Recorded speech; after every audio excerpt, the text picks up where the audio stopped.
Olá para todos. Uma pessoa me perguntou pelo canal, ele me pediu para falar acerca da morte e perguntou se após a morte ficamos dormindo ou não, se a morte é um sono. Esse tema ainda causa muita polêmica nos dias de hoje, por parte de alguns.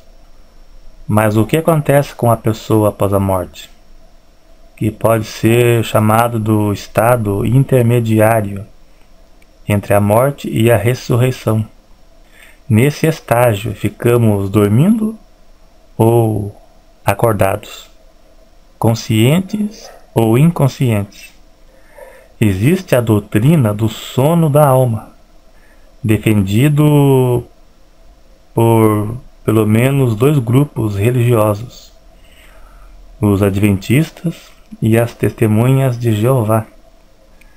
Essa doutrina diz que após a morte a pessoa fica em estado de inconsciência. Devemos respeitar todos os pontos de vista, né? Como também todas as religiões, né? Mas temos alguns argumentos bíblicos para provar a consciência após a morte, onde nessas passagens que vou citar, esses dois grupos religiosos, eles dão uma versão diferente para poder provar suas doutrinas. Mateus capítulo 17 cita a transfiguração. Moisés e Elias apareceu para Jesus e conversava com ele. Tá. Elias não morreu. Tudo bem, Elias não morreu. Elias foi para o céu com o corpo e tudo. Mas e Moisés? Moisés apareceu. E ele estava dormindo? Não, porque ele conversou com Jesus. Então, o adventismo diz que Deus ressuscitou Moisés. Deus ressuscitou Moisés, veja bem. Para negar, eles dizem que Deus ressuscitou Moisés para negar a consciência após a morte. A Bíblia não diz em lugar nenhum que Moisés ressuscitou. Quem disse isso foi Ellen White, a fundadora do Adventismo. Quem disse isso foi ela. Eu esqueci que livro que é. Eu li já pela internet. Só que quando eu for editar o vídeo, eu vou deixar escrito aí no vídeo do teu computador para você ver. Então quem disse isso foi Ellen White. Daí eles pegam passagem bíblica que não tem absolutamente nada a ver para tentar provar uma coisa impossível.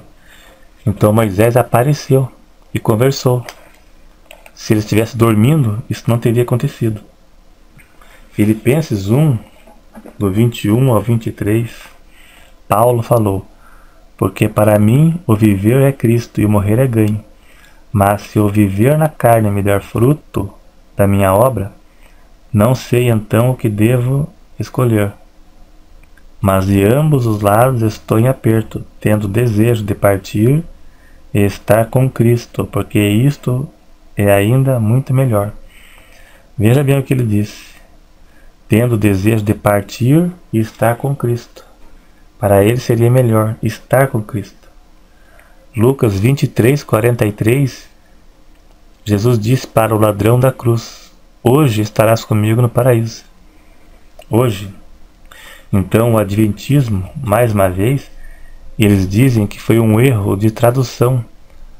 Faltou uma vírgula. Na interpretação deles, deveria ter uma vírgula. Em verdade te digo hoje, vírgula, estarás comigo no paraíso. Sendo assim, seria algo futuro. Então eles colocaram uma vírgula aonde não existe, mais uma vez para defender a doutrina de Ellen White. Apocalipse capítulo 6, versículo 9.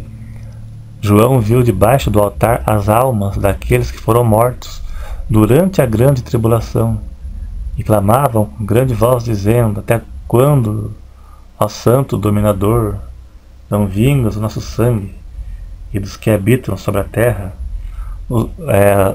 as pessoas estavam conscientes. Isso será algo futuro ainda. Durante a grande tribulação, pessoas que morrerão durante a tribulação por não terem aceitado a religião do anticristo serão mortos.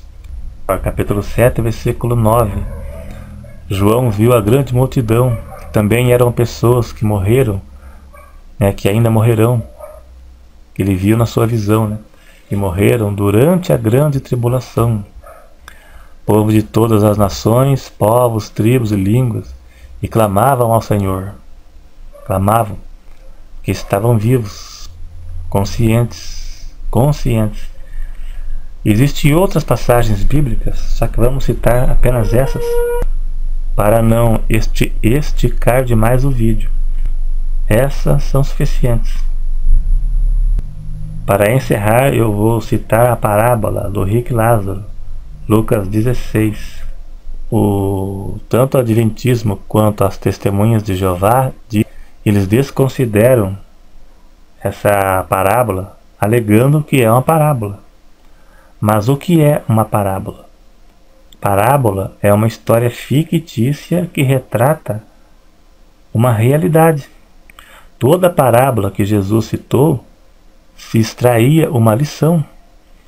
Qual lição que se extrai da parábola do rico e Lázaro? Não vou ler porque é comprido, mas é muito conhecida. Quem ainda não conhece, leia, Lucas 16. Então, que lição que se extrai da parábola? Extrai que o inferno é real, existe consciência após a morte, tanto para quem vai para o inferno e quem vai para o céu, e quem morre não volta mais. É uma das interpretações, que se for ler lá, pode se extrair ainda mais. Segundo Pedro 3,16, Pedro disse que existem pontos difíceis da Bíblia para entender e que eles distorcem para a sua própria condenação. Então, como a Bíblia tem pontos difíceis, então acaba sendo fácil de ser distorcido para aprovar uma heresia ou uma doutrina feita por homem. Acaba sendo manipulado a Bíblia e acaba sendo ensinada a pessoas leigas que não têm nenhum conhecimento bíblico, que acabam se infiltrando em doutrinas erradas. Heresia é qualquer ensino bíblico distorcido da realidade que desviem as pessoas da verdade do Evangelho. Então é isso aí, então. Obrigado mais uma vez.